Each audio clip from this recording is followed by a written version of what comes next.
Kali ini kami akan menjelaskan tentang leasing. Apa itu leasing? Bagaimana sejarahnya? Serta apa fungsi dan tujuan leasing? Oke, sekarang kita mulai saja pembahasannya. Leasing adalah kegiatan pembiayaan alat atau barang modal berupa hak opsi atau tanpa hak opsi yang dimanfaatkan untuk nasabah dalam kurun waktu tertentu, yang mana pembayarannya dilakukan secara dicicil. Sejarah leasing dimulai sejak tahun 2000 sebelum Masehi oleh bangsa Sumeria.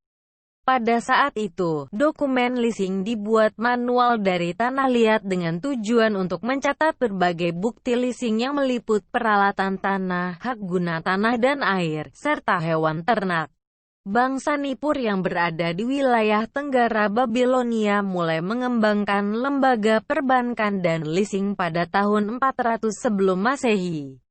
Bangsa Nippur menyediakan berbagai jasa keuangan yang merepresentasikan kondisi ekonomi dan sosial bangsa Persia, serta mengutamakan usaha leasing tanah, alat pertanian dan memberikan pinjaman berupa benih tanaman. Pada peradaban Roma, Mesir, dan Yunani kuno mengenalkan leasing sebagai bentuk usaha yang menarik dan sebagai suatu cara pembiayaan alat, tanah dan ternak.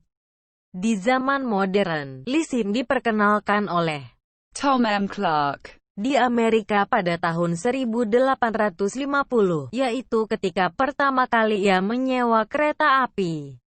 Lalu, The Bell Telephone Company di tahun 1887 mulai menyewakan telepon pada tiap pelanggannya dengan menggunakan sistem pembiayaan secara angsuran. Selanjutnya, apa fungsi dan tujuan leasing? Pada dasarnya, fungsi leasing sebenarnya hampir sama dengan fungsi bank, yaitu menyediakan pembiayaan produk dengan jangka menengah. Bedanya, bank konvensional akan memberikan pinjamannya dalam bentuk uang, sedangkan leasing memberikan pinjaman dalam bentuk barang yang selanjutnya barang tersebut harus dicicil atau diangsur.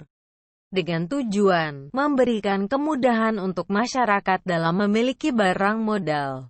Kelebihan dan manfaat leasing: fleksibel, tidak perlu jaminan, capital saving, pelayanan cepat, terhindar dari inflasi, dilindungi hukum. Cara mendapatkan aktiva. Jenis-jenis leasing: capital lease, operating lease, sales type lease, leverage lease, cross-border lease. Berdasarkan pengertian leasing di atas, maka berikut ini adalah beberapa istilah leasing tersebut.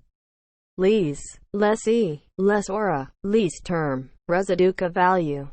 Setiap kali ada transaksi leasing, akan terdapat tiga pihak yang terlibat, yaitu lessor, lessee, supplier. Beberapa contoh perusahaan leasing yang saat ini ada di Indonesia adalah PT BCA Finance, PT Adira Dinamika Multifinance Terbuka, PT Federal International Finance FIF, PT Oto Multi Arta, dan lain-lain.